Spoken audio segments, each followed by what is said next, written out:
I mean, I love Tegan and Sarah so much, I will never know how to spell their names. I will never know how they spell them. Really? Yeah. Yeah.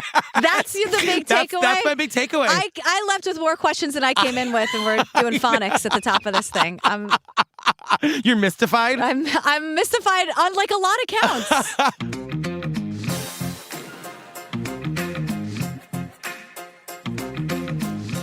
Fam, please do us a big favor and join the freaking Facebook group. Oh my God, the friggin' get over there in the Facebook group.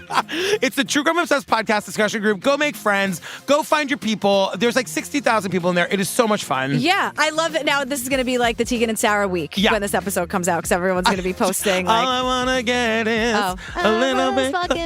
Oh, it's so good.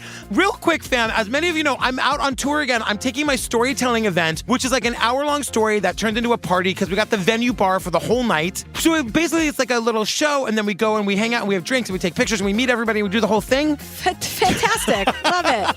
I'm starting it in February. It's going on indefinitely. The first 7 cities are, if I can do it from memory, we'll see. Seattle for opening night, then Los Angeles, then Denver, Salt Lake City, Kansas City, Indianapolis, and New Orleans. Oh, fun. Not necessarily in that order. Okay. Just go to patricktours.com. Don't be afraid to come alone. You're going to make a bunch of new friends. You always do. This always happens at these things. It's very, very fun, and I'm really looking forward to it. Cute. Yeah. What are we talking about today, girl? Okay, Fanatical, the catfishing of Tegan and Sarah, except Tegan and Sarah weren't catfished at all. No, I mean, you hate this thing. Yeah, I have a lot of thoughts. I have a lot of feelings. I have a lot of questions. I just, there's a lot I want to get to the bottom to, and I feel insane. I know. I feel like a lot of people aren't saying a lot of things. Yep.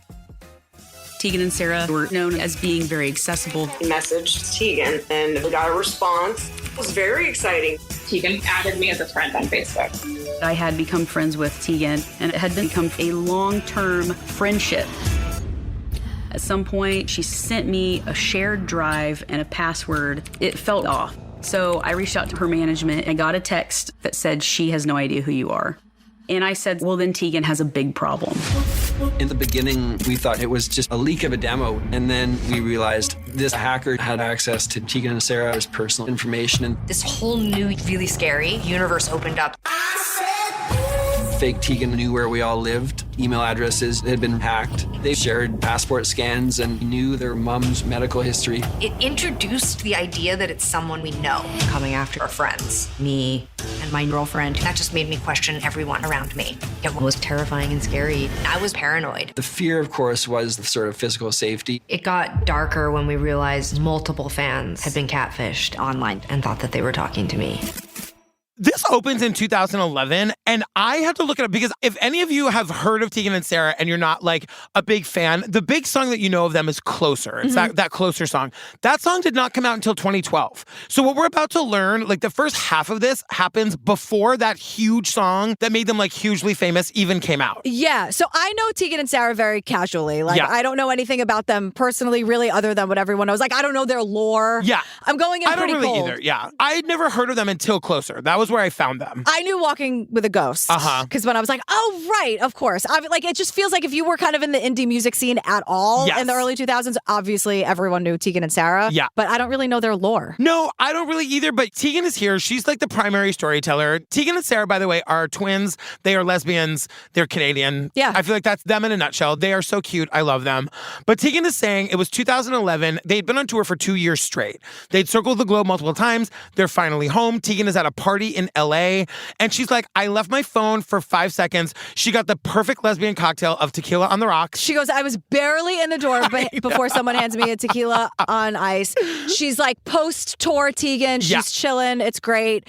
An hour later, someone's like, your sister Sarah is looking for you. And Tegan's like, really, girl? We were on tour for 2 years. Can I have like 5 minutes to sip my tequila? Poor Sarah. It's like, you're also the last person I want to talk to right now, but we got an emergency here. So she brushes it off. And then someone's like, no, Sarah really, really needs to talk to you. And Tegan's like, okay, who died? Right, someone must be dead. Tegan's all of us. So Tegan describes being at the super loud, quote, queer party. Yeah. Invite me to that goddamn party, I know, Tegan. Right? Like, oh my God. In LA, drinking tequila on ice. Like, super fun. Jesus Christ. Really good soundtrack. Oh, you know, there's like really a great pool. Really great. You know? Really great view. Totally.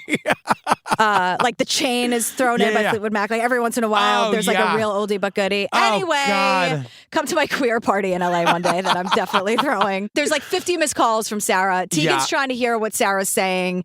And it just sort of ends with like, and I finally heard what they were saying. And it's a super terrifying story. Yeah. So the whole thing began over a decade ago. And the producer, director, whatever of this documentary is saying to Tegan now, why did you never talk about this publicly? Why have you kept it a secret? You know, as soon as we got the green light to do this project, I immediately regretted it. I actually regret it now. I had to go against a decade of instinct, which was that if we talk about it, it'll make it worse. If I talk about it, it will make it worse. So here's what happened, because we learn at the top, we get, like a thesis sentence about it or whatever. I'm still struggling with a cold, Julian, so the words are going to be difficult today. She doesn't feel good, and she doesn't like this documentary, but she fucking showed up. She's here. She's going to make us laugh. We recorded a lot this week. I'm happy to be here. Yeah, honored to be here. I'm just apologizing because the words are not going well out from my brain throughout my mouth. Those tend to be the best episodes, I think. God. We'll see what happens. But here's what happened. So someone is pretending to be Tegan, and it gets like really dark and it goes really deep, and that's what we're talking about today. So we just know like, oh, someone is pretending to be Tegan. Things get really bad. Let's get into it. Yeah. Girl, Built is back. This is one of my favorites. Fam, for anybody who rents, if you've not heard of Built, you are about to thank us. Yeah, so earning points on rent is now a reality. Because it used to be like, oh, you're throwing money out the window if you're renting. No, not with Built. No, so fam, there's no cost to join Built. And as a member, you'll earn valuable points on rent and on your everyday spending. Yeah, so Built points can be transferred to your favorite hotels and airlines. Yes. And even the ones you haven't heard of, because I'm going to throw some numbers at you. Get ready, sit down, fam. There are over 500 airlines and 700,000 hotels and properties around the world you can redeem your Built points toward. Where was this all of my life while I was renting? Fam, points can also be redeemed towards a future rent payment and unique experiences that only Built members can access. So if you're not earning points on rent, I have one question for you, and that is why not? Same question. This is a dream come true. Some genius invented this. Fam, start earning points on rent you're already paying by going to joinbuilt.com/TCO. That's JOINBILT.com/TCO. Make sure to use our URL so they know that we sent you. It's joinbuilt.com/TCO to start earning points on your rent payments today. When you said BILT, it made me hungry for a sandwich. For BLT. Yeah. This is more important. BILT, throw in that I. 1 million. Throw it in. Throw it in at you. So the Tegan and Sarah story, they're queer twins from Canada, like indie pop darlings, indie pop mainstays. It's kind of amazing. Like when they were kids, they both kind of realized that they were really good at music and they both really loved it and they could like be in a band together. It's kind of amazing. It is, yeah. To have, I mean, I know from, what I've heard, obviously I'm not a twin, unless. What if I was like, and coming in now. Right. Oh my God, wouldn't that be wild? Behind door number 2. Oh my God. That's like a life upender. Oh, of course. But anyway, because it's like, Mom, Dad, you just lied to me the whole time. Like, how does that work? And where does she go? But anyway, what I know about twins is that like their connection is so super close. Yes. So not only do you have this really close connection with your twin, you're both queer and you are both musicians. Yeah. Like, oh my God. I know, and I do think that that's pretty common that if one is gay, the other one is gay. Oh, okay. I used to work with these twin lesbians at this coffee shop down in the Village, and for just a second today, I was like, wait, is this them? Like, did I forget that they were Tegan and Sarah? No, they weren't, but they were awesome. But Tegan and Sarah are saying in high school, we won a contest at the local university, and every major label in Canada tried to sign us. Signed by Neil Young, that's got to be exciting. Yeah, it's very exciting. I'd like to bring out a couple of friends, Tegan and Sarah. Every major label in Canada tried to sign them. Well, they're discovered by Neil Young, which is insane. And they go on tour opening for him. He signs them to his label. They're like 20 years old. They're super, super young. And it's so interesting because it's like, now this is the era of music that I really remember, like the 90s, 2000s. Like lesbians were everywhere. Like that was the Lilith Fair era. But it was still very much a quote man's world. It was like, Tegan and Sarah on tour opening for Neil Young. It's great. They get to be themselves. They get to be the out loud and queer kids. But like, it's not like, nothing blew my mind more in the last year than Chappell Roan, like, never having to come out. Like, just Chappell Roan just being an instant overnight, well, obviously not an instant overnight set, but becoming incredibly famous. The fact that she's a lesbian is just baked into it. Yeah. Renee Rapp, same story. Like, Tegan and Sarah, like, they were out, but that meant that they were going to be indie rockers. They were never going to be, like, mainstream. Right. And, like, because indie rock was very male and very straight, they were like, we love this, we're good at this, but is this something we can do for a living, or should we just have a lot of fun fun on tour with Neil Young and like see what happens. Yes, totally. So 2004, they hit the college music scene. They're doing a ton of shows. College kids are coming to their shows. They're being played on college radio, and like the venues are getting bigger. People are wearing their t-shirts. And Tegan says that's when we felt the shift and started to feel the fandom. And you can see it. Like you see like the shows where like thousands of people are showing up singing their songs. Yeah. You know what I mean? Like that must be insane. That must be. I can't like even you imagine. wrote those words. Yeah. You put it out there. Yeah. You composed it with your twin sister, and now people are singing your words back to you By with the your thousands. face. Like I can't imagine what that must be like. And they say this thing that like really spoke to me that I loved. They said when we started having fans, we started talking to them.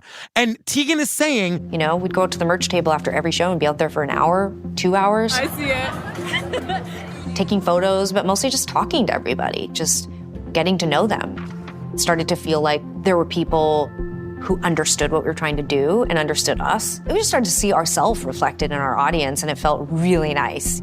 We're all the same. We're all young. We're all queer. We all had the same asymmetrical haircuts, which I loved, very self-referential. But like they all felt seen by each other. Exactly. So like they were really like looking in a mirror, which could be really, really beautiful, but also a little bit dangerous. And I want to say too that I can only say this because like you, I'm a member of the queer community. So I understand what it's like to feel marginalized in the world, but come into a space where you feel seen, you feel accepted, and the people leading it, in this instance, Tegan and Sarah, want to meet you at the merch table. They want to foster that community. They want to be there.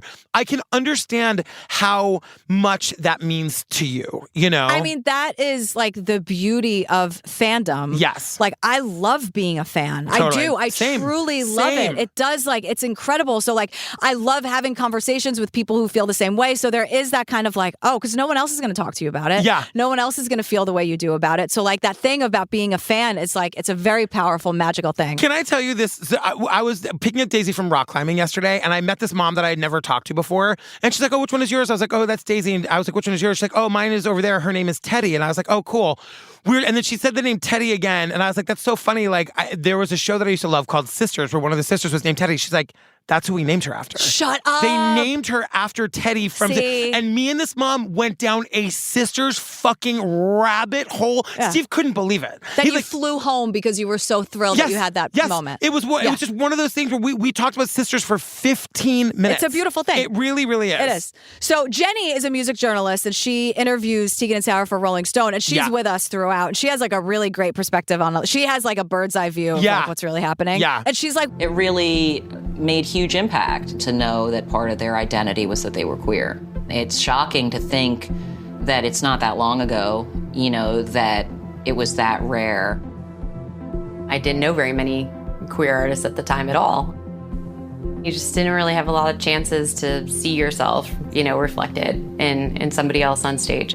They were queer. We have to talk about it. Like, they're both queer, and that's a major, major part of it. So, like, being a fan of theirs sort of became, like, code for I'm different or I'm queer, or it was kind of like a... And going to one of their shows was like going to, like, a gay community center. Like, you've had a safe place for a couple hours. So it's not just a connection to lyrics and music and a band, which is, like, major. It's because, like, the connection became so personal because they were writing coming out letters, and they were, like, they felt so seen mutually. Tegan and Sarah felt the same way about their fans. I gotta tell you, like, I've never really found this in a gay male singer, but I understand, like, when you hear somebody use the pronouns in a song that describe you, like, for me to hear a man singing about a man, for these women to hear women singing about women, that really, really means something because 99% of the music you hear is heteronormative. And also, you know? and a thing that kind of sucks too is when someone will do a cover and then change the pronouns. Oh, yeah.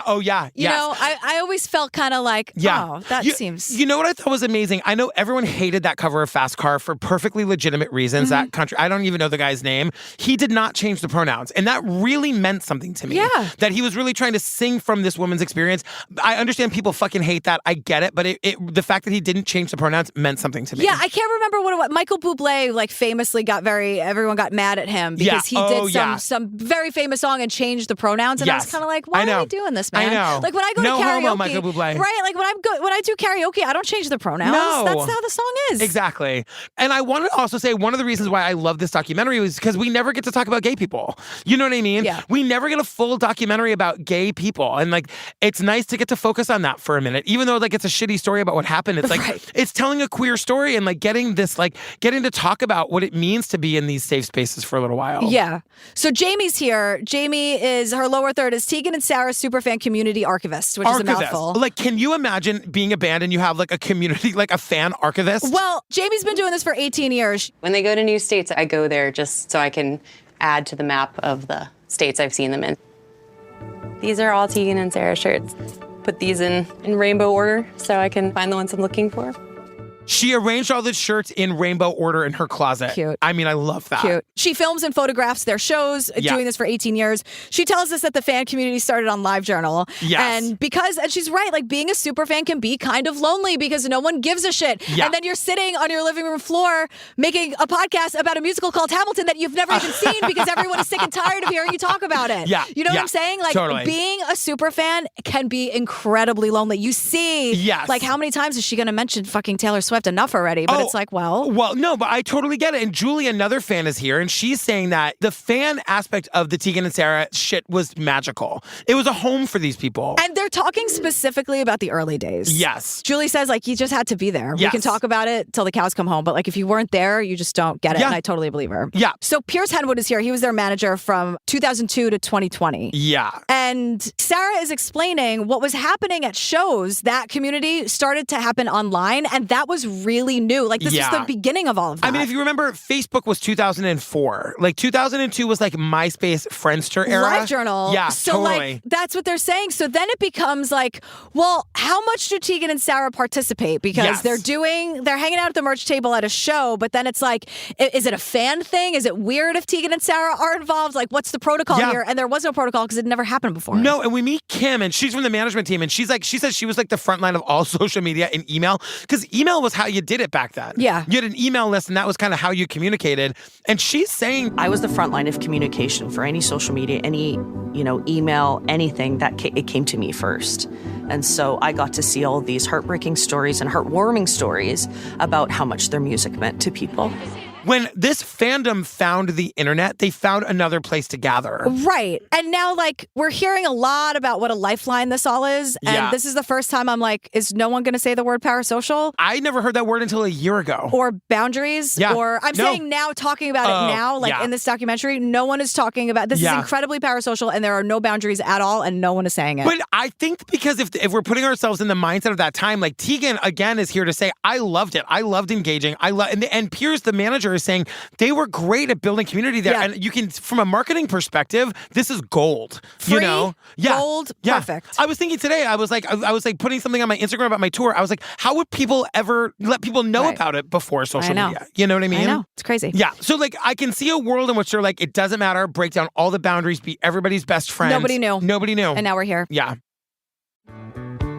Travel down the road and back again. Girl, Ritual is back. I don't like making you angry, but I do like repeating this fact. Are you ready? It's important. It's important. It's good to know that, did you know that women were excluded from clinical research policy by federal law until 1993? Well, everyone with a brain knows that we're essential. Women are essential. But like literally essential. We belong in scientific research. Yes, Hello. exactly. So Ritual knows that. And they conducted a university-led human clinical trial for their Essential for Women 18 Plus multivitamin. It assessed its efficacy. Guess what? It's great. It's great. You've been taking it for years. We all know that the Essential for Women 18 Plus is made with high quality and traceable key ingredients in clean, bioavailable forms. Okay, they're giving you 9 key nutrients. You did the math for them. I did. 9 equals 9. Right. And all of these nutrients are in 2 delayed release capsules per day that optimize your body's absorption. And the delayed release is important because you can have it whenever. Like, it's really gentle on your stomach. Right. Which is really important. And it has minty essence, which is the most important thing. Minty essence, that's my drag name. There you go. Also, fam, Ritual's Essential for Women is U.S. USP verified, and only about 1% of supplement brands on the market have that USP verified mark,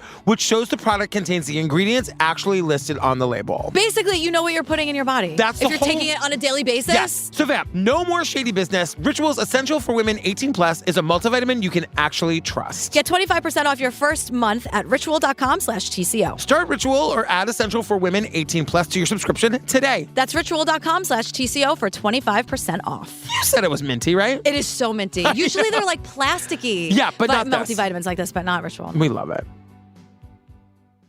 So it's fall of 2008. Julie, one of the fans, is on Facebook. This is where I'm like, we gotta say the words no one's saying. Yeah. So some other fan messages Julie and says, hey, don't tell anyone. I found Tegan's real private Facebook profile. So on a whim, Julie sends a friend request to Tegan's private personal Facebook with a message talking about how much she loves Tegan and how much like Tegan and Sarah's music meant to them. Yeah. Tegan, air quotes, Tegan confirms the friend request, and now Julie is friends with Tegan on Facebook, and now they're best friends. Now, let's just say right here, this is not the real Tegan. No. Because I don't see any problem with sending a Facebook friend request to a famous person. Facebook is like the one area that I keep just for my family and friends, so I don't accept any of them from people that I don't know.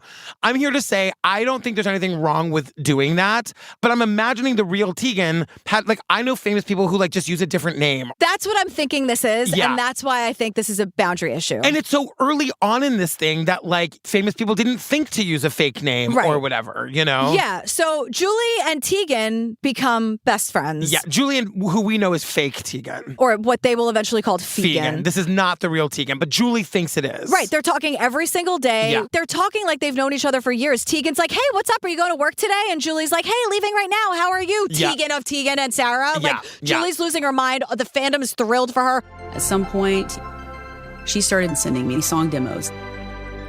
And she had sent pictures of this new condo, you know, all the rooms in the house. Tegan's partner, like the back of her head was in a couple shots as they're looking around the rooms.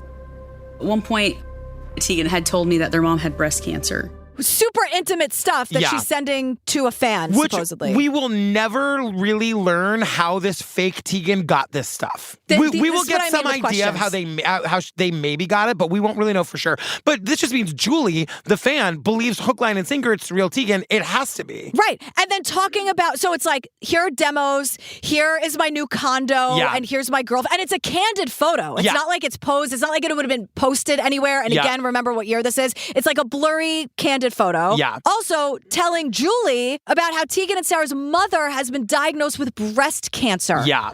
And it's like super, super personal, intimate things. Boundaries do not exist in this dynamic. Yeah. And it's also not like Tegan's not trying to have a relationship with her. They're not meeting in real life. They're not like, they're not talking on the phone. This is all happening over Facebook. But like, as from where Julie's sitting, Yeah. Tegan is trusting her Oh, with yeah. these really intimate, emotional things. And Julie is sitting there being like, I really needed a friend. And Yeah. along came Tegan, even though I messaged her personal private Facebook page, Yeah. which shouldn't have been done. And then it's like, oh, this is a mess. No matter how you slice it, this is a mess. Well, what happens is 3 years later in 2011, I love Julie for this because she says Tegan sent her a shared drive and a password. And on this drive were passport photos for Tegan, Sarah, and all of their bands. Now, everyone, pull over, like full on doxing. Yeah. Your passport photo, which, like, what? Coming from Tegan, it's like her own passport photo, and then her sister's, and then the entire management and bands. Like, Julie, thank God, realizes this is fucking insane. But I gotta tell you, this is 2011. This is 3 years in. Right. You know, it's not like it was like a week later. Like, this fake person's been grooming Julie for 3 years, and Julie still had the wherewithal to be like, hold on a second. Right. Yeah. What is going on? And thank God, you know? Like, passport? Like, oh my God. Yeah. So she realizes this is insane. So I reached out to a friend who I knew had connections to her management. And I'll never forget, I got a text that said, she has no idea who you are. And I said something like, well, then Tegan has a big problem. Well, then Tegan has a very big problem. Yeah, and I gotta say, I don't think they get into this enough. They get into it a little bit more later with other people. That must also have been devastating to Julie. Oh my God, of course. You know what I mean? Like, to like, we are skipping over that part here, and it's not, I don't like it. That, like, Julie has also been sharing intimate details about her life and also thinks she has this really trusted friend and this like famous person that like she's really connected, that really means something to Julie, and it's taken away from her in an instant.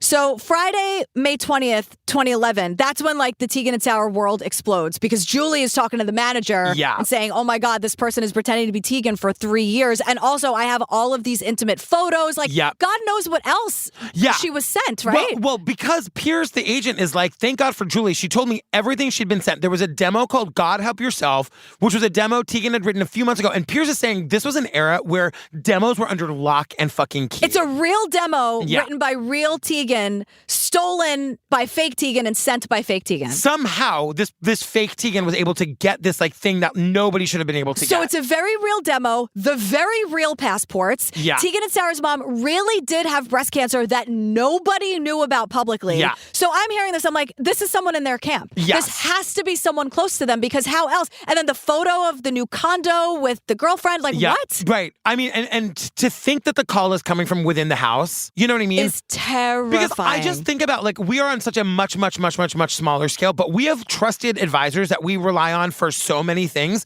If I was looking around and thinking, oh my God, that person is selling me out to this, like, you know what I mean? Like you tell these advisors every single thing. Let me tell you, betrayal is a fucking hell of a thing. Mm-hmm. When you are betrayed by someone or you think you're being betrayed by someone who is close to you, it changes you forever. Yeah. So this, like, I've been in that situation where I'm like, I've known that person for 8 years. There's no way this is going to happen. Yeah. And the worst thing, and I'm like, oh my God, like what is going, it makes you feel insane and it makes you question everything. Yes, of course. I'm sure Tegan, and it changes the way that you like relate to people for the rest of your life. For the rest of your life. So now this person is known as fake Tegan or Fegan. Yeah, this phantom person that got all these things that we have no idea how they got them. And right now, we just think they're talking to Julie. So the band releases a statement on some message board or on their website or something. And they're like, hey, just an FYI, like, we're not in any kind of friendship or relationship with any of you. Like, we don't communicate over email. We'll see you at the merch booth for 10 minutes, I guess. Yeah. But like, we don't do that online. So if you think you're emailing or DMing with either one of us,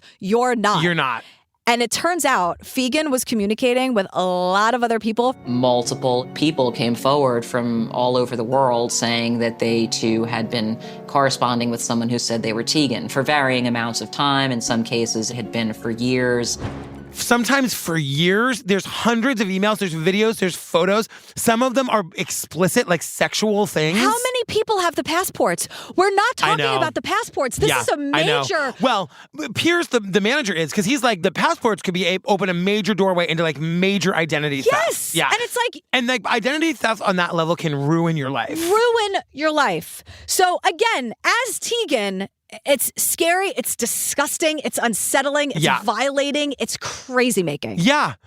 And like we see, like Tegan and Aaron, the filmmaker, are on Zooms with a bunch of different Tegan and Sarah fans that have been duped by this Fegan, this fake Tegan. Yeah. And like meeting the real Tegan for the first time, like, hey girl. And they're like, Tegan and Aaron are like, how did this happen? And it's the same story every time. And it's the same story every time, but all of these fans it all starts because the fan who will end up being fake Tegan, you know, like is like leading them into this trap. But it all starts because the fan who's been duped messaged what they thought was a private personal account of Tegan's. Yeah. Like one of them is a Last FM account, which if you remember Last FM, I don't even know what that is. It was like Last.fm. It was like a music tracking account. Now like AI does it and Spotify will do it. But it would like find new music based on what you were listening to. But like... That was a private, that wasn't public. That was supposed to be like, here's Tegan's secret Last FM account. Listen, you and I are going to disagree on this. Like, if I think if there's a social media platform and you're using your real name on it, I think that people are allowed to DM you. I think it is up to the person to not respond or use a fake name. Right. You know what I mean? Like, I think that, like, it's fine for a fan. I don't think any fan is expecting a response. Mm-hmm. But I do think that we should live in a world where... I don't know. There needs to be some sort of verification process. Like, this is really me, Tegan, responding to you. Right. You know what I mean? I guess. But to me, it's just like these people, which like no one is talking about, is that like the catfishee was reaching out to what they were told was like her private personal account. And then they're thinking like, oh, okay, I'll do this. And I'm sure they thought it was going to be harmless. And the point is that Fegan is orchestrating all of this. Yeah. I know that. And it's also just such early internet days that nobody knew. Even the management team is like, we had no idea what to do. We had no idea how to protect them. Right. And Fegan is also like, she's doing that thing where she's like, We'll talk more about, oh, what are you doing today? And they're like, oh, it's freezing. I'm in Denver. And I would look at your tour schedule and you would be in Denver for that day. And I'd be like, oh, okay. And then like, I started thinking, well, if it's really Tegan, like they wouldn't be talking to me when shows are going on. They would never talk to me at the wrong time. It was always like the correct time when you would be available. she would never message like when Tegan would be on stage during a show. You know, right. This person or people are fucked up. Like, and they'd start slow at first. Yes. The patience. Yeah. The patience you have to do this. I mean, and we say this every time. Like, what was it? Sweet Bobby? You know, God. the years and years and all the Facebook profile building and all of the, you have to remember which lie. Yeah. I mean, it really, really you get is. addicted to it. And it's like a power thing and it's like an insecurity thing. It's crazy. But the other thing that is so fucked in this thing with Tegan is that every one of these fans that were tricked say eventually the conversations turn sexual and flirty. Or mean. Or mean and abusive. Right. Because then it would be like, oh, this is also what like sexual groomers do. Like it's our little secret. Yes. You're the chosen one. Like it's that feeling. So then like even if like Tegan, air quotes, was being mean, it's like, well, it's Tegan from Tegan and Sarah. I don't want this to stop. I love her. And also like I have to keep her secret. I can't tell anybody about this. So that's how this Fegan person is able to do it with hundreds of people. Right. Travel down the road and back again. Girl, Helix is back. Look, we all know this is the mattress brand that we love. It's the best. We've been using it for forever. I told this story last time that we let somebody stay at our apartment a few weeks ago, and they literally were texting me all morning, what is your mattress? Where did you get it? This is the best mattress I've ever slept on. I swear on Daisy's life, I am not making this up. Wow. I know. Well, the thing about that, I have the Midnight Lux, which I love. Same, as a matter of fact. But you could tell that person to take the sleep quiz. That is literally what I did. I sent them the actual link. I'm like, it's a 2-minute sleep quiz. It's going to ask you how you sleep, how your partner sleeps if you have one.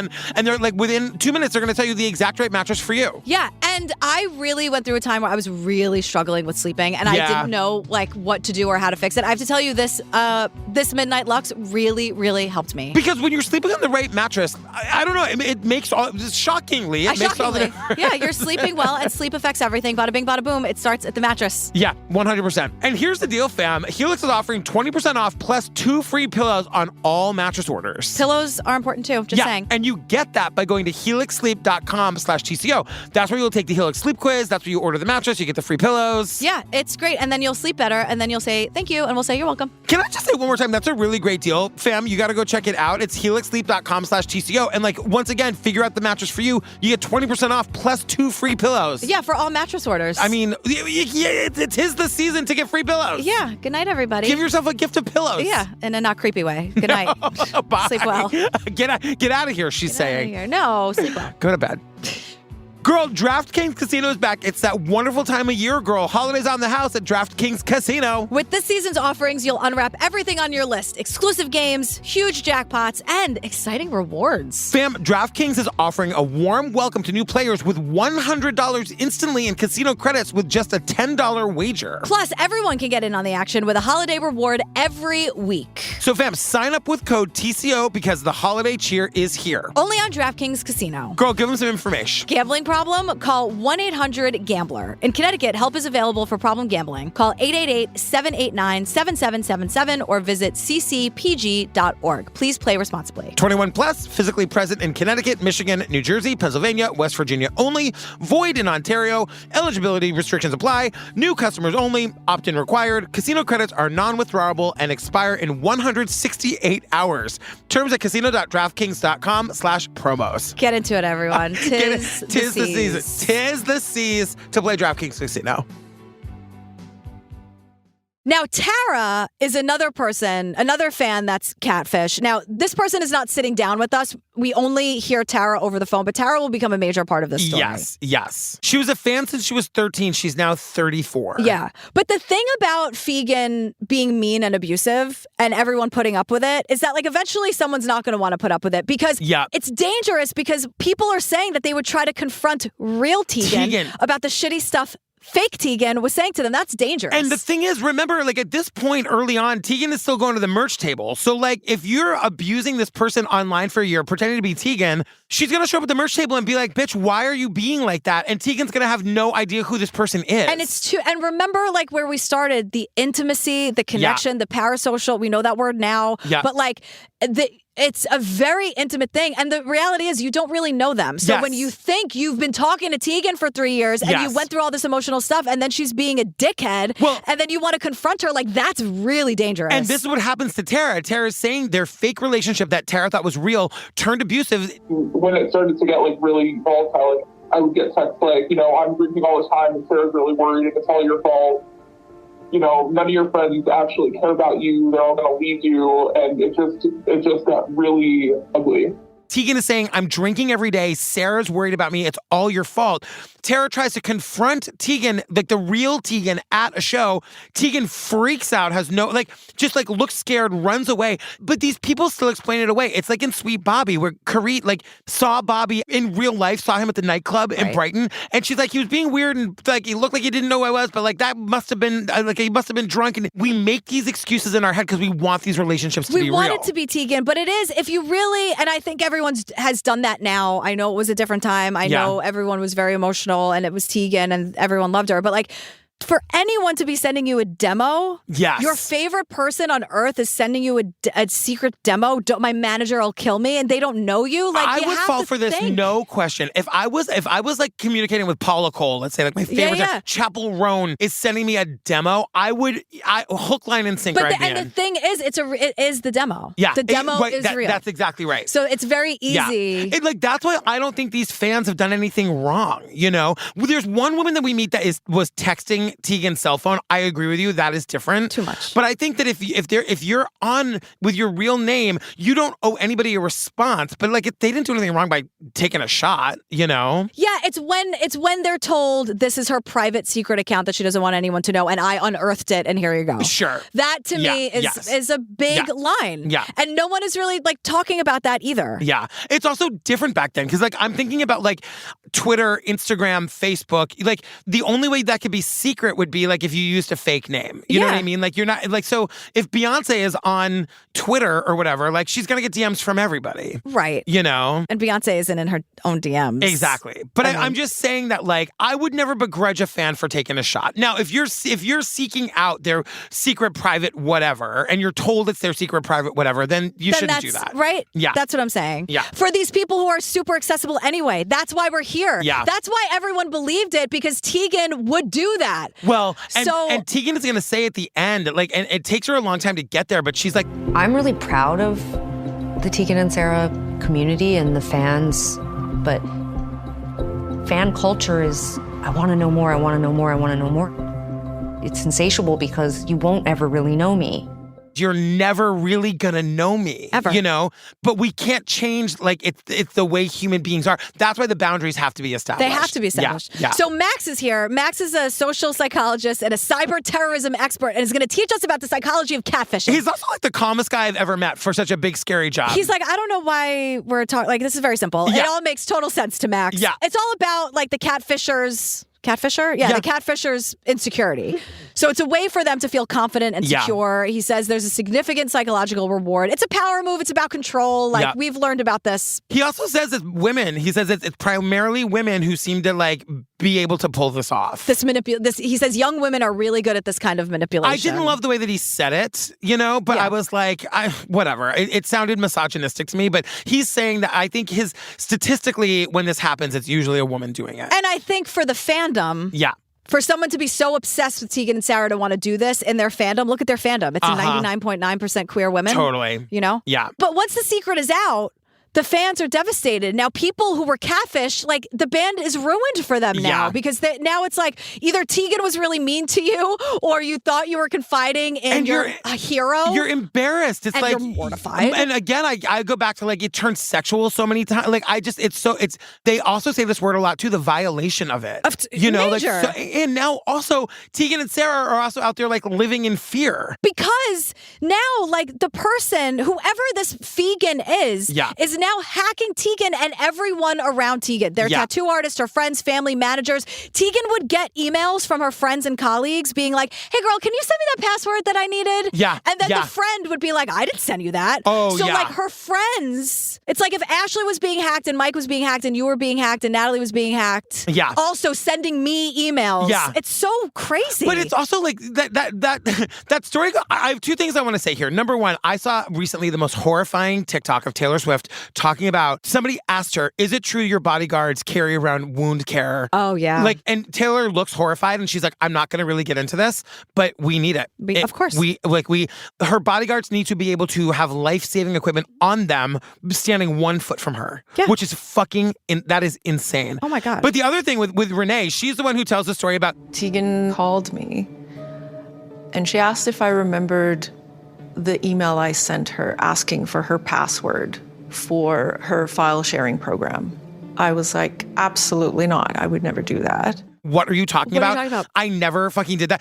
But it came from Renee's real email. Well, I'm saying if I got an email from you asking me for my password, I would give it to you, but I would call you. I'd be like, girl, like you, right. You know what I mean? Of course. Like, I understand it's early days, but mistakes were made here on everybody's side. Yeah. Like, Tegan, you should not be emailing your passwords to your file, sharing anything to anybody, and nobody should be asking you for it. Right. You know? I mean, how many times do you get like Chase will never ask you for your password, like whatever. But Renee might. You know what Good old Renee. Yeah. We're also still not talking about the passports. I feel like it's huge and we're not talking about it Are we enough. a passport podcast now? We're a passport podcast now. That should also be like, who is it? Like, I know. My thing is, instead of like giving them a silly nickname like Fegan, I feel like other steps, and I know I'm looking back with hindsight and I have the full story now, but my question is like, that is a major breach. Yeah. There wasn't like a big company meeting about like what we're going to do. Did everyone get new passports? I mean, Did we change the passwords? They do tell us a lot that like they made the decision not to talk too much about it, you know, publicly. Right, but we're at the documentary now. So what'd you do privately? I know. I'm with you. Like, it is really scary. I think there is, even when we see Tegan today sitting with fans that this happened to, and they're like, girl, it's still happening. Here's where it's still happening. And Tegan's like, oh no. It feels too big to be able to do anything about. Because it is. Yeah. It is. I know. I'm sorry. We just cut to the end. Yeah. There's nothing to be done ever. I know. But ever. We were talking about this before we started on mic. This could happen to anybody. This could literally, famous or not famous, this could happen to anybody. Yeah. You know? But once again, when Renee was like, girl, I never sent that email, and you just put your passwords out into the universe, once again, Tegan has to look at everybody in her life and can't trust anybody. Mm-hmm. So Lindsay, how do you say the last name? Burns. Thank you. I could not make that YR make sense. Burns. Lindsay Burns is here. She's a photographer. She met Tegan in 2006. We're going to get some lesbian drama. Met Lindsay at a show and started a 2-year pursuit of her. I was like mesmerized by her. It consumed my life. We talked 1,000 times a day and text. It was like 5 hours on the phone. It was flirty.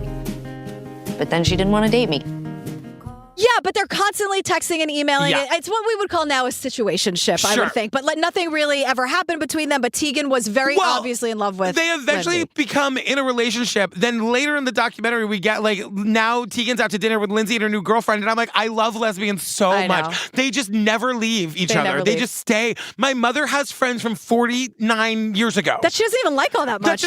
My mother's ex-girlfriend's new wife is the one that visits my mother at the nursing home more than anybody and they else. hate each other. No. Those are different lesbians. Oh, okay. But there was a time where they hate each other where they're like, not fucking on Christmas or not when someone's in need. And then they put all that shit aside. Those were different lesbians that my mom was feuding with in grad school. Okay. And they tried to get my mom kicked out of grad school. Then when my mom got breast cancer, they led the charge of like leading the vacuuming brigade. under the bridge. And no. They did not speak to my mother, but they came over and vacuumed No eye the contact. house. Are they Sicilian by any chance? No. But they would cook for my mother. They would bring the food over. They would not speak to any of us. They would leave the food and leave. They might be Sicilian. Probably. Lesbians are the best. So, but they're like constantly texting and emailing. After 2 years, they start dating. And Tegan and Sarah wrote an entire album about it called The Con. Oh my God. Talking about pursuing this woman for years, trying to date her. The point that they're making here is that Tegan they both were like super open on stage. Their whole lives were out there. Like the album, the lyrics, the whatever. And like, that's also how you build a fandom. You know what I mean? Like but also as an artist, this. What is she supposed to do? Not write about her life? That's her job. And not talk about it like that. She's trying to give the people what they want, you know? They came to the gig, want some lesbian drama. What are they going to do? You can't send them home empty-handed. Get out of here. I don't think it would be possible to send them home empty-handed. Like, you know what I mean? No. Come for the show, stay for the drama. Please. Yeah. So this was another level of intimacy for the fans, and the Catfish was using this for fun. Yes. So now what happens is that they create a fake Lindsay account. So there was fake Tegan and fake Lindsay. And then the mastermind of it all would like be using both of these accounts to make a conversation between fake Tegan and fake Lindsay. And then they would include a fan. Yes. So that it looked like they were DMing with Tegan and Lindsay. I mean, was that clear?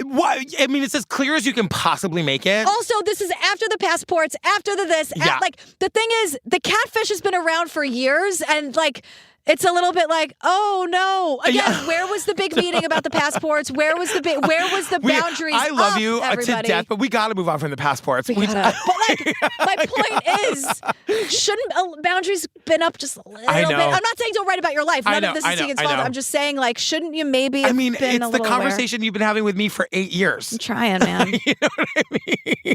I know. It's just like you got to hit rock bottom for yourself. I can't make it happen. You know, you got to want to do it. I know. The point is, Tegan is now here to say major fucking changes needed to be made. Well, but they're also saying that Tegan and Sarah had a relationship with the cops because of, quote, obsessive fans. I'm like, so this is not your first time at the rodeo. And that doesn't surprise me, like, at all. Like, you know what I mean? That, like, people really, and Tegan will get more into it later, but, like, I mean, they were awful to them the way that they are awful to, like, all women in any entertainment industry. Like, there is a price to pay as a woman who's famous. Of course. You know? But, like, they had this relationship with the cops for other, what they describe as obsessive fans. So they bring, like, this Fegan situation to the cops, and the cops are like, oh, girls, relax. It's fine. Nothing to be done. There's nothing to be done. Literally nothing we can do about this. Sorry, idiots. Yeah, totally. Nice fucking haircut. Nice weak arms. Is that what, asymmetrical? Interesting. Like, so interesting. What happened. It's the same haircut. Cool. And I'm like, okay, these are the same cops who know about your obsessive fans. We're not seeing a pattern here. We're not maybe trying to play a chess just one or two moves ahead just to see what can happen. Absolutely not. Go home, you dumb idiots. Great. Dumb idiots. And now they're kind of starting to learn maybe how these documents were leaked. We quickly were able to establish that our manager's iDisk, like where they stored a lot of documentation and information about us, that it had been breached. There was an iDisk account that the management team had that had gotten hacked, and they're able to like go into the properties of this other document that was shared with that woman, Julie, that like they go into the properties of the document and they can see that it was created by a woman named Joanne who lived in the UK. So the manager's iDisk account was like it was kind of like the cloud. Yeah. Back in the day, like pre-cloud cloud. And on that disk was a forged tour document. So they can see that like someone hacked into this disk and then created a fake document on that disk. Oh my God. Like it's a fake tour document that just lives on the disk now. And it's like, did no one notice the fucking addition of a new document? That doesn't make any sense. The person who did that was smart enough to be able to do that, but not smart enough to not be able to like leave breadcrumbs as to who they are in the properties of the document. Right. Well, that's the thing. Like, that's what I'm so confused. All of this was online. Yeah. So I don't understand why there aren't more breadcrumbs. You can be as smart as you think you are, but like breadcrumbs are left everywhere. And like just to simplify this, like the management team goes after this woman, Joanne. Then they get an email from Joanne's mom, Becky. They're like, Joanne didn't do this. Then they go after Becky. Then they get an email from the real Becky's lawyer, being that Becky that you're yelling at is not the real Becky. Yeah. She knows nothing about what you're talking about. Like, you guys have been hacked. You're being idiots. These people are playing you. And we're in the UK, and there's a guy named Mark who lives in Maine, and that's your real suspect. Right. Okay. Like, but I mean, the point is, whoever the hacker is very sophisticated, and this management team is very not. I run the management team. Wild goose chase. Yeah, totally. Because then they're like, Where is this going to end up? Is this a predator situation? And so we suddenly had two possible culprits now. And so we decided to issue cease and desist letters to both Joanne and Mark. all right, I guess we'll send like strongly worded letters to both Joanne and Mark. So they send cease and desist letters, which I guess when the cops are like, nothing to do, idiots, I guess you do what you can do. But they're sending cease and desist letters to people that they've just been told don't actually exist. They're like, but we're going to send them cease and desist letters anyway. That part tied my brain in a pretzel. I was like, what? None of it made any sense to me. No, it's just like this. Like, I still don't get what happened. When we thought we found the guy because they left the Joanne breadcrumbs in that document, they did that on purpose to throw them off the scent. And then this guy, Mark in Maine, he doesn't exist either. He's Mark in Maine does not exist. Okay, bye. Like, I need something to happen. I'm like, what are we doing? All I want to do is get a little bit closer. Like, I just need something to happen. Oh, God. Travel down the road and back again. Girl, Rocket Money is back. We were both just talking off mic about how much we both love this thing. Yeah, here's the thing. The end of the year is fun. But the start of the year, everyone wants to be like super organized. And I they think come at the same time. I know. You know? But you can kind of get yourself ready to Yeah. start the year off right with Rocket Money, because Rocket Money is the personal finance app that helps find and cancel your unwanted subscriptions, monitors your spending, Yes. and helps lower your bills so you can grow your savings. This is the best way to start the year. I gotta tell you, all of the things that it can do are amazing, but it is really helping you find and cancel your unwanted subscriptions. I had when I signed up kind of as a goof, and I found 5 that I didn't even know from forever ago that I've been paying for years. Yeah, and the thing is, that all at $3.99 here, Oh my God. $4.99 here. So you can see all your subscriptions in one place. You can know exactly where your money's going, and then for the ones you don't want anymore, Rocket Money can help you cancel them. And Rocket Money will even try to negotiate to lower your bills. They automatically scan your bills to find opportunities to save. Then you ask them to negotiate for you. They'll deal with customer service so you don't have to. That is invaluable. That right there should be the whole business model. I mean, it kind of is. It should We're be called... We're here talking about it. Rocket Money has over 5 million users and has saved a total of $500 million in canceled subscriptions, saving members up to $740 a year when using all of the app's premium features. It's really amazing. You're wasting money not using it. So fam, cancel your unwanted subscriptions and reach your financial goals faster with Rocket Money. Go to rocketmoney.com/obsessed today. That's rocketmoney.com/obsessed. rocketmoney.com/obsessed. We really are obsessed. I know. You'll be shocked when you go into that dashboard. You'll be like, what? And they'll send you an email when it's all canceled. You didn't even have to do anything. You or already when forgot they about raise the money, we just are now doing 2 ads in one. But when they raise the subscription, they'll tell you by the way, girl, that's out of your budget. Totally. Get into it. Tegan is explaining that she and Sarah did things differently with fans. This broke my heart a little bit because Tegan was like, I want to be the one who's standing outside the bus signing the autographs. I want to go to the merch table. I want to meet everybody. I want everyone to be invited. And she's like, unfortunately, Tegan, she's saying to herself, it's not safe to do it that way. Because Tegan realizes that being that open, she says, it put the entire organization at risk. And it's not fair to do that. So when you are at a certain level, you have to think about the other people around you. And she didn't realize that because everyone was really sweet and nice. No one's mad at Tegan, and she's doing all the right things, making all the changes now. But she's like, those kinds of you have to think about the rest of the organization. And I love that she called it an organization. Yes, of course, because it's a business. That's what it is. 100%. But and again, you're standing, and not like Sarah wasn't out at the tour bus, but it was just different vibes. And in front of you, the people. I know, Sarah. I'm looking at my Sarah. You're looking at your Tegan. I'm just saying, but the people in the moment are fucking nice. Yes, They're awesome, right? So she's thinking, what is the harm here? We all look alike. It's fine. We all had the same breakup, essentially.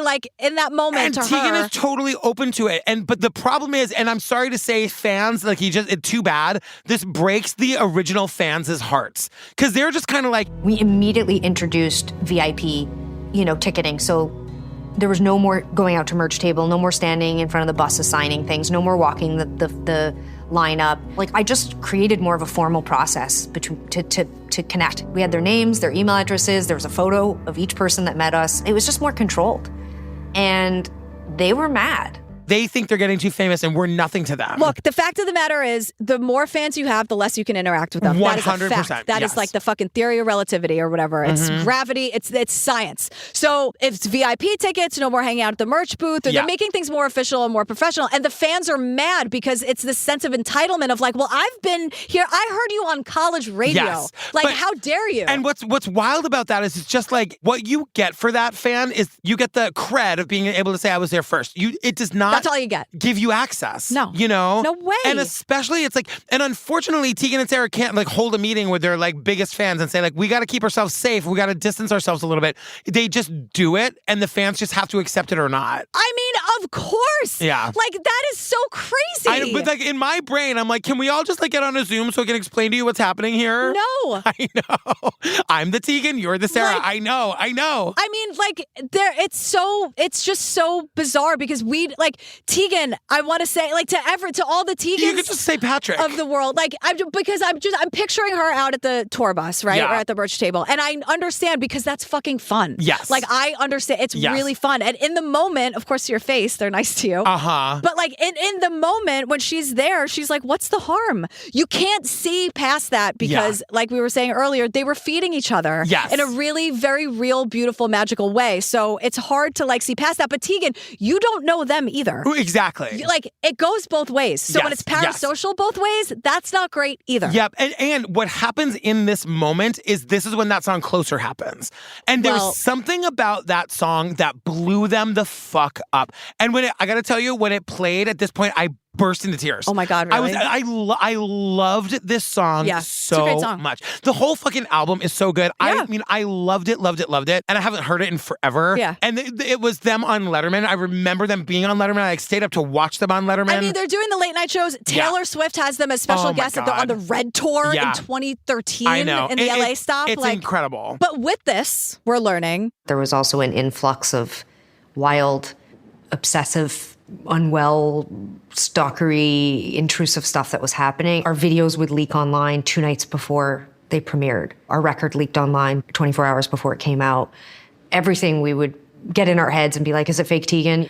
They were like indie famous before, and now they are famous. Famous. Famous. But they're still them. Yes. But now they're famous. Yeah, exactly. So October 2013, Fegan has returned, and Fegan is emailing real Tegan's friends using real Tegan's old email address. Yes. So this is where we meet JT. This is very frustrating to me because JT is someone who has like a major story to tell, and they weren't sure if JT was going to be here. Yeah. So they refer to JT as Steph a lot, like some fake name they gave JT, and JT says she's horrified by it, but they just continue to do it. Well, we learn about Steph before we meet JT, who are the same person. Yeah. So we didn't know that JT was going to participate either. And so if you hear clips where they say JT or Steph, they're the same person. Yeah. But we learned about Steph/JT. They're this Vancouver musician. And what happens is Tegan is out to dinner with a bunch of friends, and she's like, just a reminder, this fake Tegan person has been like out there pretending to be me, pretending to be in relationships with all these people for all these years.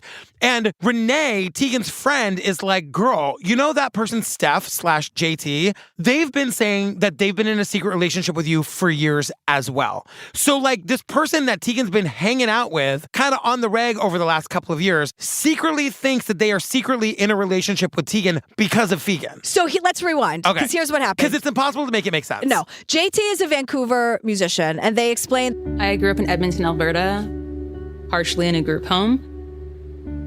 My mom ended up giving us away to social services.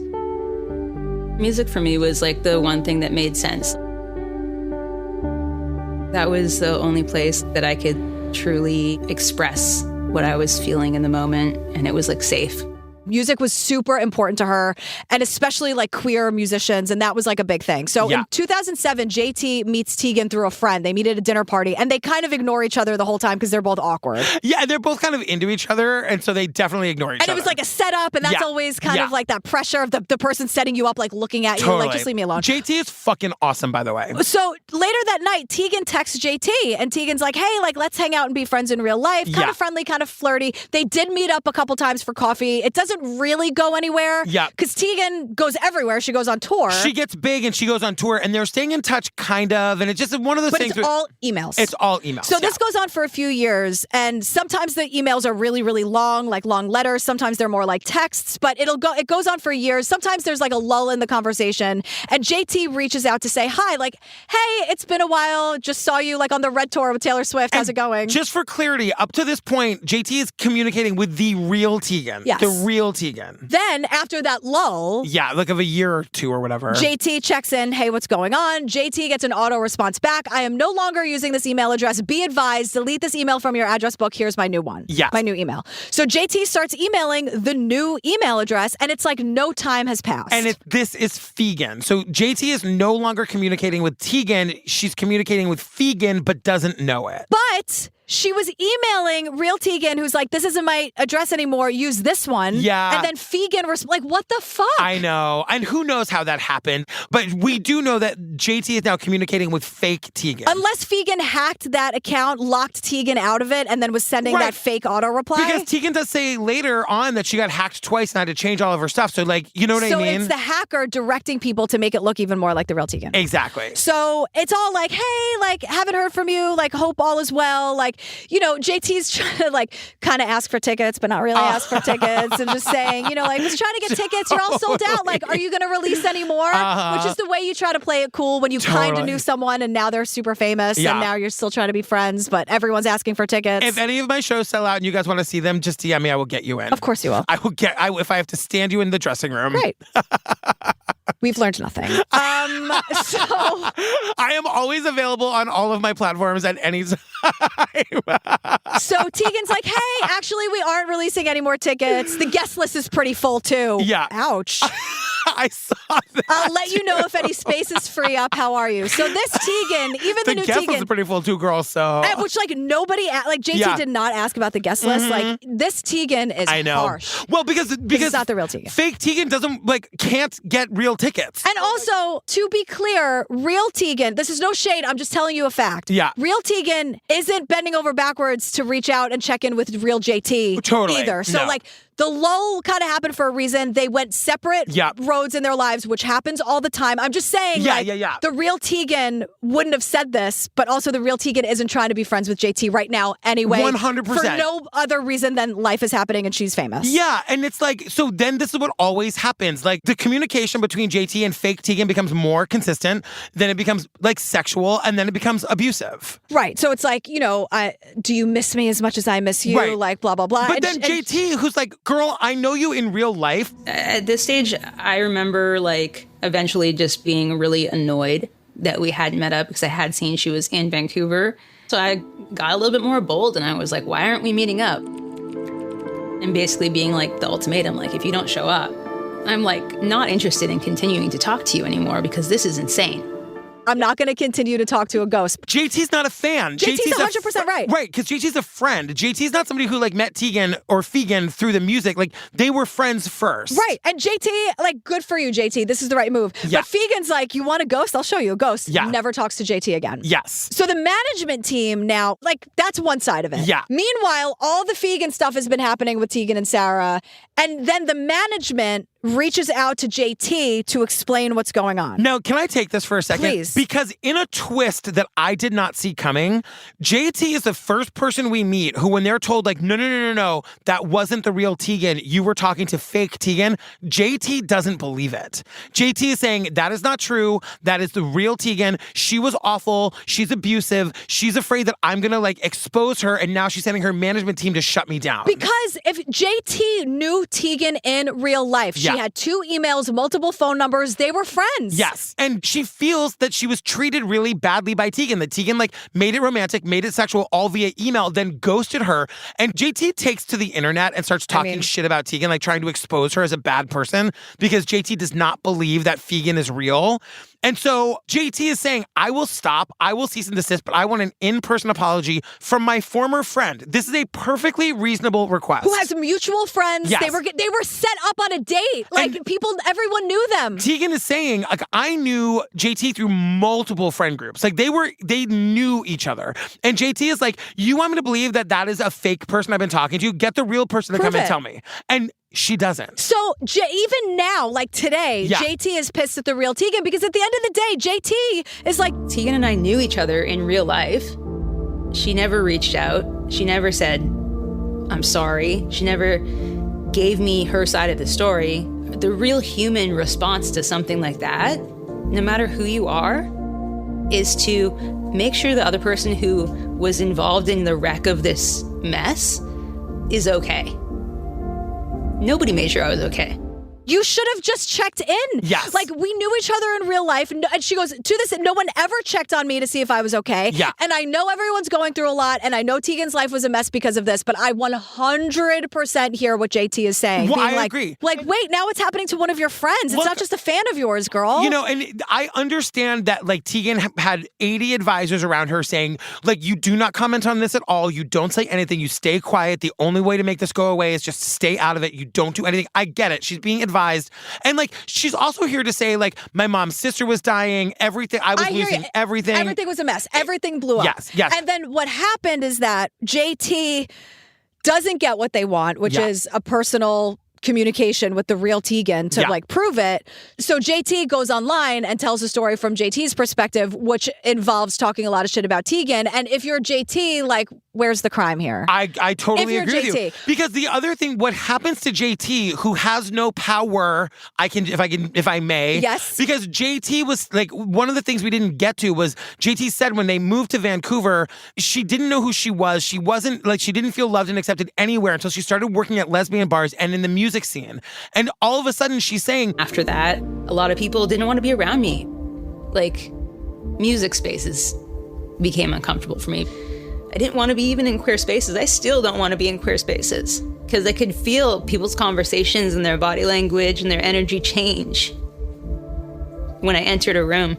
So this person who, like, was raised on the street, essentially, who found these, like, a couple of safe places to go, loses everything. And Tegan, who has everything, can't even give JT the courtesy of a coffee to be like, girl, I'm so sorry. And then everything went online. So Tegan's people are saying, do not engage with this person. Yes. You can't give them what they want because they're talking shit on the internet, which also very valid. Very valid. So it's like everything is a mess here. But because for JT, when JT says all the spaces like where they found peace and acceptance were ripped from them because everyone just sided. And it's like, you're not involved in this. Yeah. What side? Right. What are you saying? Yeah.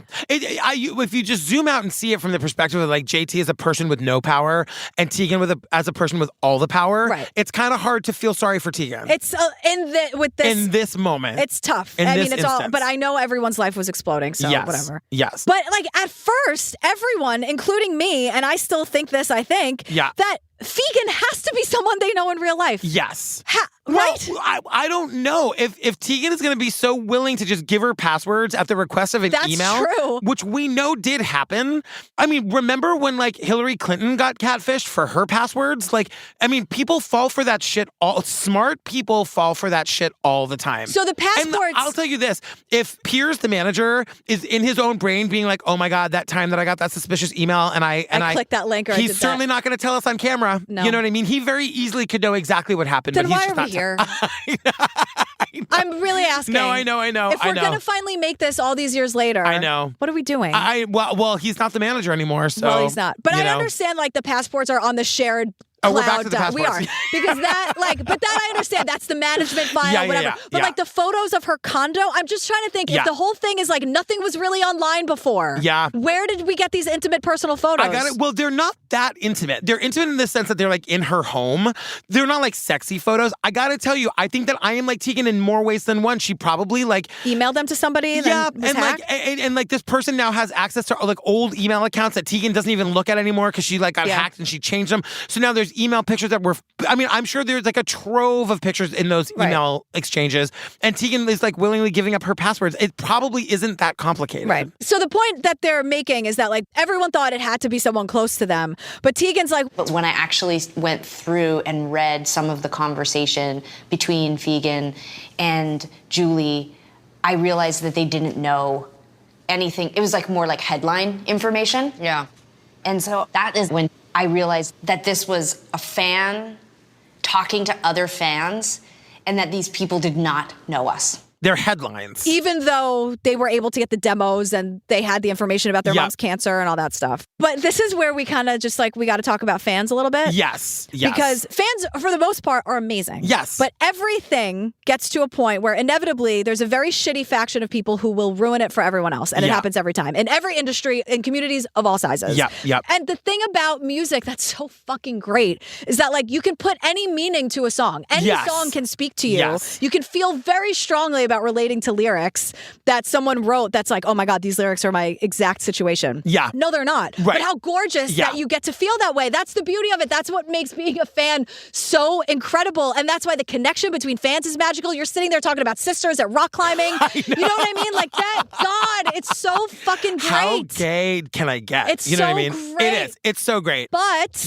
there are people who take it beyond that because you don't actually know the person writing the song. It's not actually your situation. Yeah. You got to realize like there are boundaries there, but for some reason, like finally we're using the word parasocial because it's like they didn't actually write it for you. Yeah. You don't actually know them. Yeah, and it's, you know, Tegan has this moment where she's like looking at the camera and she's like, I know a lot of very famous queer people and we all have the same experience, which is like the fans who say that they love you the most are the ones that are going to go and be the meanest about you online. I mean, that's, you know? Yes. And this is where I was saying, I could see how it's so personal to members of the queer community because you don't get to be seen in music that often. Like even what you were just saying, you know, like I have to listen to songs written by women to hear them pining for men. You know what I mean?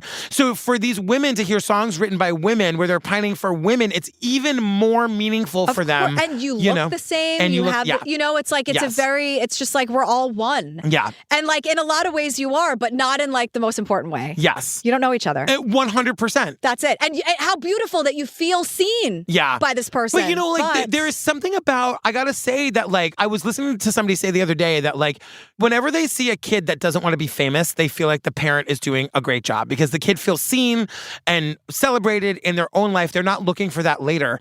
There are those famous people who need the adoration of the fans the same way that the fans need the connection to the famous person. Well, you can tell in a heartbeat because nothing's genuine. Yeah. If you're in it just for the sake of being famous, then first of all, it's not going to last. But I don't even think it's that. I don't think it's that black and white. Like, I think that, like, there's a reason why I try to return every single DM. There's a reason why, you know what I mean? Like, I feel so honored that anybody who doesn't know me wants to talk to me, that I feel like I can't write it back fast enough. And I felt sad for Tegan, who she loved meeting the fans and she loved connecting with, like, she needed it too. But she was able to be the adult in the room and say, like, but it has to stop for the good of everybody. Right, because the thing is, there is something, it's really lonely being a human being. Mm-hmm. It is. And nobody's more lonely than fucking Taylor Swift or, you know what I mean? Like, these people who can't leave their houses, who are locked behind, like, closed doors at all times. Yeah. You know? But even when you, like, say something about yourself and you put it out there, like an artist or, I don't know, a podcaster. Yeah. And then someone, like, you have this experience where you think, like, there's that thing on TikTok that people are saying where it's like, oh, I've never had an original experience. There's something really comforting about that where I'm just like, oh, this was my thing as, you know, being an only child, or I'm not saying it's like my plight, but like when people are like, that was me, or I feel seen, like that's a beautiful moment to have with someone who you're just talking stream of consciousness, and suddenly someone's like, I stood up for myself at work today, and it's like, girl, fuck yeah, those DMs are the best. So having those DMs or having those exchanges is great, but like the minute the DM gets weird, the conversation's over. Yeah, like, and that's unfortunately happened, and now I have to be like, oh, that sucked because we had this really great thing for a little bit. Yeah. And now you said that weird, really inappropriate thing, and now it has to be done. Yeah. Because I'm not gonna like negotiate with you. I don't fucking know you. So we had a nice thing. How nice. And now it's ruined. You have an ability to, like, you don't need it in the way other people need it. You know what I mean? And I wish I was more like that. You know, I really do. But I mean that. Like, I mean, like, that is a thing that is broken in me or something. It's you not know? broken. But in a way that's crazy. like, I'm not saying, like, it's not something I'm trying to fix. You know what I mean? I don't see it as a problem. Yeah. But it's like what you were saying, where like Tegan was saying, for the good of the organization, we gotta have boundaries and lines, and that makes sense, you know? But it can still also be fun and meaningful for the Tegans of the world to be like, that's a really nice thing somebody said to me. I can't tell you how many times I've been like, Mike, oh my God, look at what this person said. And then we have like a nice exchange. Yeah. And like, listeners, we are not comparing ourselves to a fame level of like Tegan and Sarah, like at all. It's just like we happen to get DMs from people sometimes. Right. You know? So Tegan is saying, it's a common thing we all talk about is that there's these awful toxic message boards where the people who seem to love and be obsessed with you the most are the most cruel and mean and shitty. They were breeding grounds for obsession. The people who are obsessed with you the most are the most cruel and mean and shitty. Because they're the ones that are going to feel the most burned by you if you don't give them the attention that they're and the seeking. Entitlement, and they feel like they know you and then you disappointed them and all that. So, but it's about the internet because the message boards are a breeding ground for obsession and for hate. So it's like, it's never enough. Do this, but not like that. Say this, but not like that. Or give us more, or stand outside longer. And the longer someone has been a fan, the more entitled they think. So now they're mad. Even if like Tegan and Sarah didn't do anything, just the idea that they know, wait, they didn't stand outside at that concert I didn't go to? Fuck them. I've been a fan forever. And it's like, whoa. What are you saying? Yeah. Right. Because no one's looking deeper to say like, oh, I'm really sad that I didn't get to see the people that I like, that I admire so much today. That's the emotion that's really behind that. Right. And then Tegan's like, it's so funny. The meanest people who talk the most shit, they always know so much about you. It's true. It's true. And like, how do they know? How do they know? And like, why do they give a shit? Or it's like they think they do because someone types an assumption or a theory as fact and everyone just accepts it. It's like this confirmation bias of hate. Yes. You know? Yes. So this is where things get really bad because now it's like so online. And now everyone's really mad and they're super famous. And now we're sort of becoming into more of like present day shitty internet. So it's like Lindsay, Tegan's now ex-girlfriend. What it felt like to me was that they did not like me and they wanted to date my girlfriend. I didn't understand how these people like knew things about me, like personal stuff. Like, why are your fans like posting my dad's home address on the Zeta boards or whatever? They're like doxing her. They're doxing her father. Like, what the fuck? So like people say these things that are just not true. Lindsay's like, I'm reading shit that I never said or things that didn't happen. Things I've never been in a room with this person, but suddenly there's full dialogue of shit I said. And she's like, it makes you crazy. But like they create their own reality and then accept it as the only reality and then react based on that. Like I knew Lindsay was a bitch. What? Lindsay's like, I wasn't even there. She's just a nice photographer. Leave her alone. And then her ex, like, what are you talking? Leave my father out of this. It's insane. Yeah. Because Jenny the journalist is here to talk about how misinformation can spread so easily. And just like, it's also the misinformation and the hate because the internet like takes away humanity. So then like people, like famous people are avatars. They're not really real. And then I get to hide behind a keyboard and whatever. But also like, then when it crosses over into real life, like people die, people have been murdered, like Christina Grimmie, Selena, like people throwing things at Harry Styles on stage, like trying to grab, like we see this montage of just like horrifying things happen. Did you see Nicki Minaj? Was it her that threw the cell phone back at that person's head? But you know, it's like these people, this like fervor that builds online and then you're face to face with someone and you're trying to grab them. Tegan's like, I've been pinched, kissed, fondled, grabbed, carried. They've been followed home. And it's like, it doesn't just live on the internet. You see them, you guys. like you see fans rushing the stage trying to grab Sarah. It's terrifying. And like it happens, there are too many instances of it happening and people are dying and people are getting killed. Like the Taylor Swift thing where like that guy was able to grab her leg. And then got dragged off by his neck. But my thing is like, was he able to get that? Like she's got 20 It minutes. happens in a second. I mean, that was also like a long time. Not like it matters, but like it wasn't the Eras Tour. That was 1999. But still, it happens all the time. And it's like, this is a real person. Yes. And then people get obsessed. But like if it starts on the internet, that's the thing that I think that they want to hit home here. It's like people on the internet are crazy. And like it's a total echo chamber of hate, but like it can cross into the real world. Yes. And it happens all the time. Oh my God. And people are dying. When there's a mass shooting, the first thing they do is go to the internet to try to find the person's manifesto. That's always where it starts. So this can be very dangerous. And so that's when Tegan is saying, like, it's also happening. Like, where are the other Fegans in their fandom? Yeah, or there's probably, I mean, the idea that this is one person, I don't think that's true. It can't be, right? Absolutely not. It can't be. No. So anyway, then we meet Jackie, and Jackie's going to tell us about Tara in a second. But, like, Jackie's another fan who was catfish, and this is where I have, like, a major issue. Because she's meeting with real Tegan now. Which is funny, because she was catfished by Fegan, like, 10 years ago or whatever, but now she's meeting the real Tegan at Tegan's house. I know. It's like, whoa. Like, how the that went from Fegan to Tegan real fast. How the turntables. But, like, Jackie was given a phone number that she thought was the real Tegan's phone number and texts her just saying, fantastic job. Not even great show. Yeah. Not even whatever. And the number replies, sorry, who's this? And Jackie's playing hardball. She goes, I might have the wrong number. Who's this? And like, Jackie, I'm sorry. I know you're here now. I know you're embarrassed about it now. But like what no one is saying, Tegan, Jackie, no one is like, you don't know her and this is her phone number and you shouldn't be doing that. Yeah. And so like when Fegan responds, even Jackie's like, oh, I didn't even think you'd answer. Totally. But no one is saying, not a single person, not even Jenny the journalist who makes a whole lot of sense about all of this is like, you shouldn't have been texting her phone number like you know her. That's what I'll give you. I like if any famous person signs up with their real name to any social media platform, you're going to get DMs and you got them coming. Don't respond to them. You don't know anybody responds, but it's going to happen. Like a private phone number is a whole different thing. Like awful, deranged, psychotic parts of the fandom are always going to exist, but the like casual, inappropriate behavior is also not okay. Yeah. And both things are true on different levels. 100%. But Jackie also tells us about this Tumblr page that was created in 2014. Said something like, 10 a.m. tomorrow, I'm releasing a lot of information that you're going to want to know about Tegan. Damn. There's like a countdown. So everyone was like, what's going on? Who is this person? And then the next day at 10 a.m., they dropped all of these demos that were unreleased, pictures of you that seemed pretty personal. They said that you had a relationship with them for 3 years.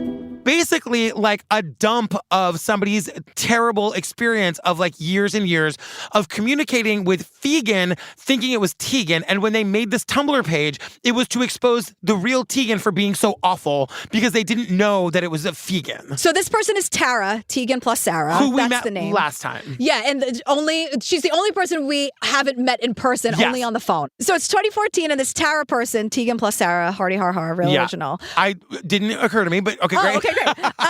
They're also posting like the demos, the unreleased songs, these personal photos on the tour bus, Tegan at home, all of this stuff, plus all of the like horrible stuff that Tegan was supposedly doing. Yes. Because Tara is claiming that fake Tegan is actually the real Tegan and management is covering for her. Just like JT, nobody can convince Tara that the person who's been horrible to her isn't Tegan. It's this fake person. Tara does not believe it. But Tara is also a major piece of shit. Yes. Because Tara ran a board which was all about, I'm sorry everyone, trigger warning, this is fucking disgusting. Yeah. Like incest fantasies about Tegan and Sarah. Yes. Who are twins and both queer, and Tara, you're fucking sick. Yeah, Tara is awful, but they start to suspect that Tara is actually Fegan. Because Tara is now emailing fans and all of these people starting shit. Yes. Like emailing TJ, emailing management, emailing Lindsay, the ex-girlfriend, emailing fans, like just really stirring the pot. And she's also like emailing management being like, I think I know who Fegan is. Do you want my help? And then being like, never mind, I'm not going to, Tegan is so awful, I'm not going to help you figure it out. Tara is a diabolical nightmare. Yes, Like super aggressive, really weird, really rude. But then like at one point, the documentary filmmaker becomes obsessed with getting an interview with Tara.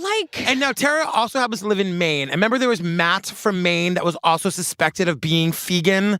And they're thinking that maybe Matt and Tara are the same person. It didn't go anywhere, and that was like 10 hours ago because this thing is endless. Exactly. Right. And so like Tara agrees to this interview and they fly there to do it, and last minute she cancels, which makes the documentary filmmaker think that like it's more evidence that she actually is Fegan. And Tara also wants money. Yes. So like clearly they aren't coming. They got like, it's all a power move. This is also out of the Catfish playbook. If you watch one episode of Catfish, you know they always bail. Yes. So it's like, but they got everyone to come to Maine, all the money, all the resources. They're about to film. This Tara person bails and plays some like moral high ground card while also asking for money. Right. And then like ultimately this ends with Tara agreeing to a phone call with Tegan and Aaron the filmmaker. But they are giving this Tara person so much fucking airtime. Yeah. Like they're giving them so much power. Where is a lawyer? Like it just all feels so contrived on the part of the documentary. Like this person is a loser. Well, because I think they think they're going to get either her to admit that she's Fegan, then they've solved it. What about this person has made you think they're going to be honest and forthright? Because we see endless screenshots of the conversation where it's like, I'm sorry, are you insinuating that I'm behind the catfish? This person is insufferable. She is.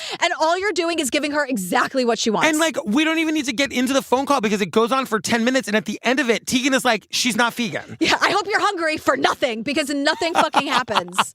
Like, but like, that was the kind of the thing with this whole, like the way that like that whole phone call ended was like, this is somebody who had a relationship with fake Tegan, feels totally fucked over, got conned, and is pissed. So I do not think Tara is Fegan. She's just another person who was so deeply hurt by Fegan, she cannot believe that Fegan isn't actually me. Like Tara will go to the grave thinking that Fegan doesn't exist and that the actual Tegan did all this horrible stuff to her. Right, because they're saying, like, the filmmaker's like, yeah, well, I've been working on this case for a year and you always seem to enter the picture in some way. Like, what's that about? I mean, there is suspicious stuff. Like, every other person who's been catfished by Fegan produces evidence of the catfish, and Tara isn't able to do it. She doesn't have any of the emails. She doesn't have any of the text messages that she says were going on for years and years. Because Tara's response to that is like, well, did it ever occur to you that I'm a victim and I'm trying to validate my own experience? And Erin's like, not really, girl, because everyone else has photos and you don't. You're just giving me attitude. Yeah. So like, what? And can you please scream at her, Tegan, for the fucking disgusting website she made about you and your sister? No one's talking about that either. Yeah. But like, at the end of the day, like, she doesn't seem to be Fegan. She just seems to be a mentally unstable person who's doing shitty things online, and everyone's giving her exactly what she wants, which is attention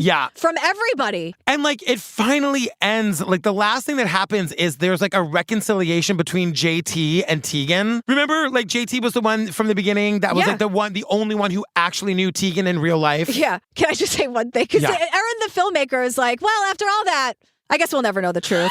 And I think the real story here is that people can be insane. And I guess the insanity is the friends we made along the way or whatever. And I'm like, the insanity is the friends we made along the way. Insanity, like what? And I'm like, what? Because she ends with like a big like, welp, I guess we'll never know. And I'm like, welp. I mean, it was nice to see JT sit down and talk to Tegan, and they were kind of like, we're not mad at each other anymore. Because this was good, I think, and helpful for JT to like work out their feelings and all of that stuff. But like, I wish they'd clear up the email thing. Like, I just ended. I know.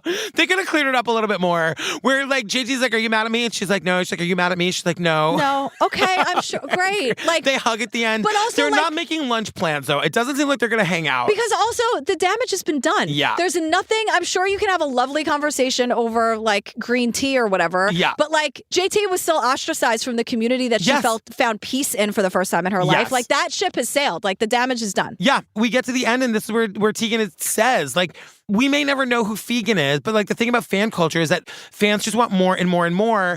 It's insatiable because you won't ever really know me unless you kidnap me and get to know me. No, we're not going to use that joke. Horrific. Erin, the filmmaker, is like, we're not going to use that joke, and then which they she use totally used. Like, what? Because to go, like, Tegan's like, this is going to follow me around forever. True. Yeah. It's an awful thing that happened to her and everyone around her. True. Yeah. Major violation of all kinds. All true. It's a horrifying thing that happened. Yes. And then she's like, or you can kidnap me and see what happens. And I'm like, Tegan, no. Lessons. Oh, my God. Here. Look, everyone laughs when they need to fucking catch a break. Of course. Yeah, it's fine. Whatever. But like, no one's ever going to know anything. And this Fegan person and all 15 million other Fegans in every other fandom and every other community will live on forever. Yeah. And they win because we're fucking talking about them. The end. Oh my God, fam. Well, on that note, please come and see me on tour. Look, we can get, like, it's not going to get weird. I think we're all going to be fine. I think we're going to meet each other and become best friends. It's going to be great. Of course. We're going to have a real good time. And I keep saying, don't be afraid to come alone. Meet fellow TCO fam. It's going to be a really good time. It's going to be a really funny show. I've got a B. Arthur impersonator. Fantastic. Oh my God. The story is about my night with B. Arthur when she hated me. You. Yeah. And I hired this B. Arthur impersonator. She's on video playing the B. Arthur part, being like drunk and ridiculous. It's really fun. Over it. Just go to patricktours.com to get your tickets. What are we doing next, girl? The Girl Who Looked Like Me, The Murder of Tamika Houston. This is on Hulu. It's a 2020 special. Very highly requested. Amazing. Really crazy story. So. All right. Well, stay tuned for the trailer for that. This was a long episode. Long episode. We love you, fam. Did they get new passports? I don't know. Wait, we'll never know. That's the real mystery. The passports to friends we made along the way. Bye. She had this captivating smile and these beautiful eyes. And I prayed that they would find her alive. There was no way she would just up and leave. When I got the phone call, I just lost it. Where was Tamika? What happened to her? In this country, we have 40% of missing persons cases are persons of color. Why is it when you turn on your television, you only see white faces? It was just a horrific scene. We started just building flowcharts of family and friends. Her car was found abandoned. You find keys in this car that don't seem to belong to her. That was just the beginning. Oh my God. Well, her blood is all over your floor. How you know her blood? It could be in my blood. No, it can't be anybody's blood. How long do you think we've been doing this? A local woman who says she sometimes has visions. I could see blood on my body on the left side of the closet. There's no way she could have known that. I get goosebumps. Friday night. You gave a lot of your life to this story. That's what it needed. What really happened to Tamika Houston? You said this case touched you like no other had. Why? Because I know how much black girls don't matter.